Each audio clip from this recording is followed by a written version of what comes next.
అమ్మా నాన్న ప్రతి ఒక్కరూ చిన్నపిల్లలతో కంపల్సరీగా టైం స్పెండ్ చేయాలి. ఎందుకంటే పిల్లలు మొబైల్కి అడిక్ట్ అవ్వడం అవ్వచ్చు, టీవీకి అడిక్ట్ అవ్వడం అవ్వచ్చు, అవంతా కామన్ అయిపోయింది ఇప్పుడున్న జనరేషన్కి పిల్లలు.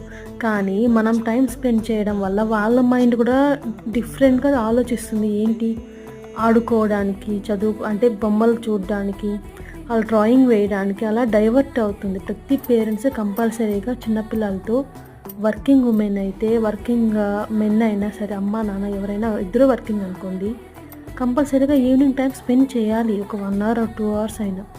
తర్వాత హౌస్ వైఫ్ అనుకోండి, అట్లీస్ట్ వాళ్ళకంటూ ఒక టైం అన్నది కేటాయించాలి. అంటే 4 to 5 నువ్వు ఈ వర్క్ చేసుకోవాలి అని వాళ్ళతో మనం చేయించాలి, డ్రాయింగ్ చేయించడం వల్ల. Okay, thank you for watching. Please to subscribe.